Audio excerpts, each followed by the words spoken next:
Hey guys, I'm going to make a short film here on hopefully helping people out, explaining how I got this Optima battery in my 2013 Kia Optima SX, where generally the stock setup with the stock battery makes it difficult to put another battery that has front-facing terminals, because the stock battery has rear terminals over here, and the way the stock setup for all the positive cables is it's this 90-degree hook sort of thing. Like I got this for a demonstration. So if it's the stock setup, which I guess you're aware of if you are looking at this, it sits on it like this.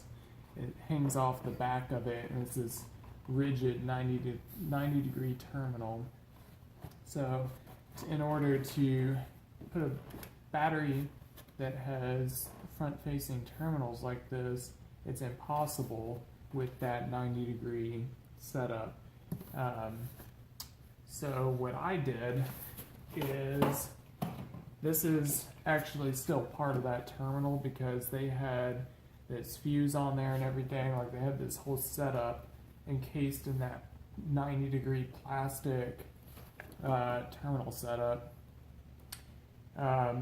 So what I did is I just cut off the rigid plastic that came off, that was aligned with the back side of the battery here and came over the top, to just pretend these little black things are the rear facing terminals on the stock battery, and it came over and hooked on that. Well, I just cut off the part of the piece of plastic that was lined up on the back side of the battery, and kept this top part right here, which you can see. So basically I cut it off right there so that I was able to keep this plastic housing along with the fuse here and everything else they had attached.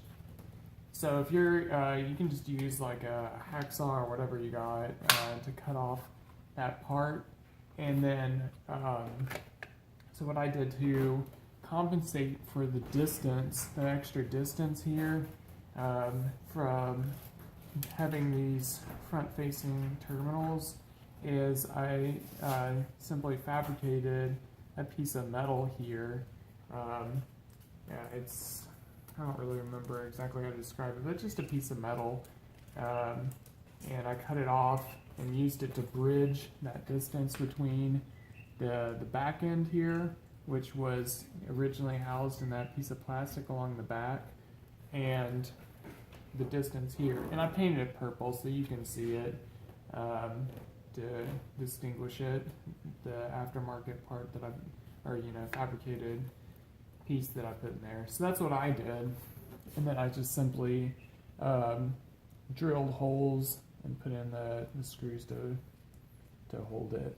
And then this side is easy because it didn't have that rigid 90-degree piece of plastic, so I simply moved it. That wasn't a big deal.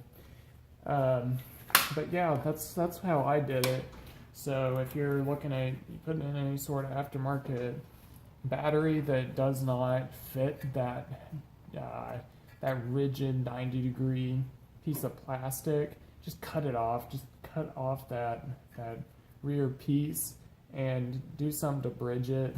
You may not even need to use a piece of metal like I did. You can just use wires or whatever, but that's what I did. Anyway, I hope this helps you guys out. I know that can be a difficult piece. It's just something they do, I guess. I don't know, to force you to continue to use their batteries or something. Who knows why they did that, but that's the way I got around it, and hopefully you can use that to get where you want to be with your aftermarket battery.